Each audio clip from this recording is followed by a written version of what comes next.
perspective? Good question. I would say that through observing the natural world, through observing nature, we can see that patterns are very important, that we find patterns everywhere. And so the idea of the microcosm is it's not just this like hippie idea that we can all trip out on. You know, it's not like just a poster that's on your refrigerator, just like, oh, look, it's a repeating pattern, that's awesome. If we look at microcosms, we can see that. So inside my body, we're going to talk about the little critters inside my gut and inside all of your stomachs. They're all little pieces of ourselves, little tiny cells that make up a whole. There's nothing that doesn't influence the other. And science is proving this every day. More and more, there's being more and more studies connected all the produced all the time that talk about how our gut bacteria is connected to how we feel.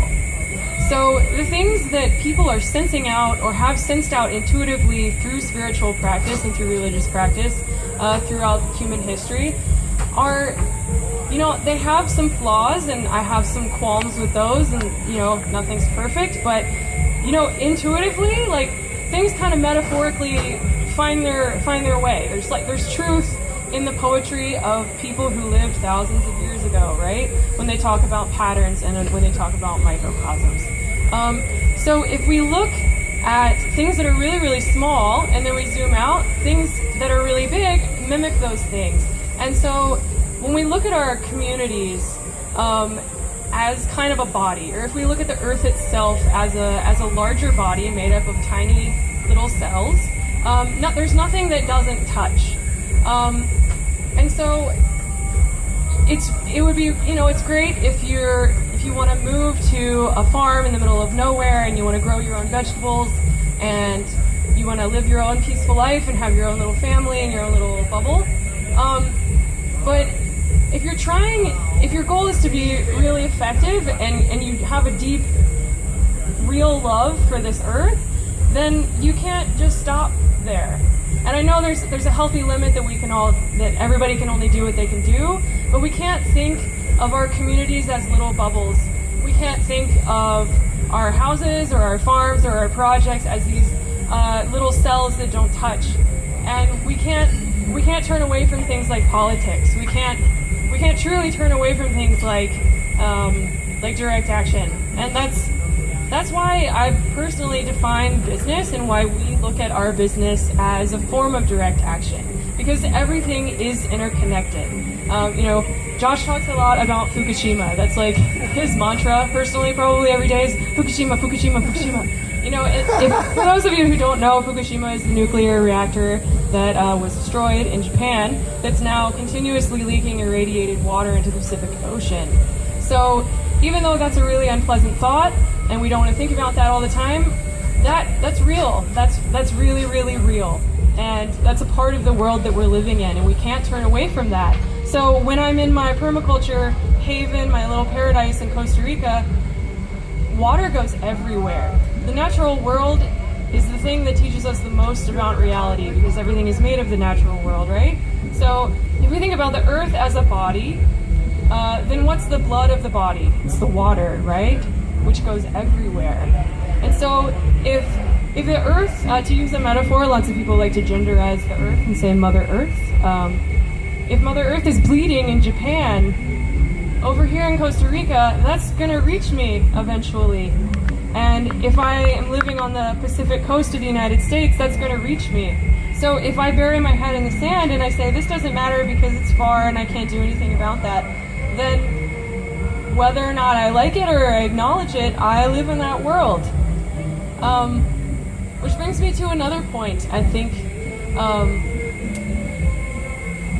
that sometimes within spiritual or religious communities, there's so much focus on the spirit and so much focus on the beyond that the material world around us starts to crumble, and we fall away from things that make any sense or do any good. So Josh's father likes to say it's too heavenly bound to be of any earthly good. So we can't do that. We can't be like that. We live here, and whether or not you believe in a parallel reality or a spiritual reality, or no matter what your personal beliefs are, at this moment you have a body that exists in this world. And the way that I understand it, you are your body. You are integrated with your body. The second your body is not, you are not. And even if there is some sort of soul inside of you, that thing is somehow, if it leaves, if it exists and it leaves, you're no longer you. Even if you're going from a religious understanding of the Buddhist concept of reincarnation, the second your body dies, you kind of go back into a soup.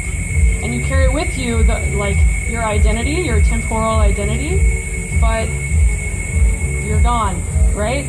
And so when people treat this world as if it's a spiritual stepping stone, we run into a lot of problems.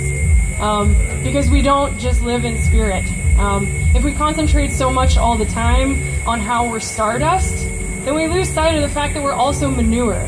You're all beautiful pieces of stardust, all of us. We're all stardust, but we're also manure, and we can't forget that. So, yeah, I kind of rambled a little bit, but yeah, in our business practices, we like to integrate the idea that we are the forest. We like to talk about ourselves as separate.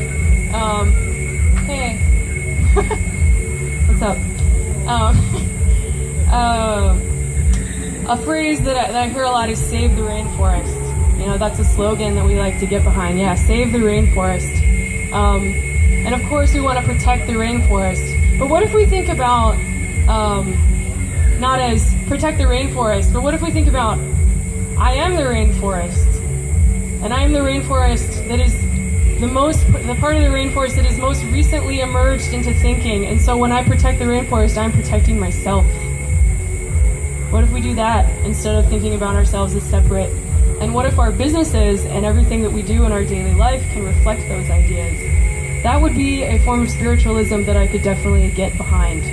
Because even as an atheist with a strong, vomit reflex towards anything that is even slightly ceremonial, that's my own personal baggage for sure. I was raised in a very conservative Christian home, and definitely, I own that for sure.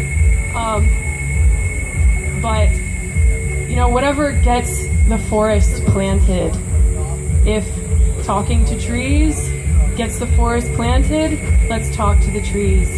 If that is what works for you and you're going to help, then you're on my team. That's awesome. Do it. Yeah, that's all I have to say.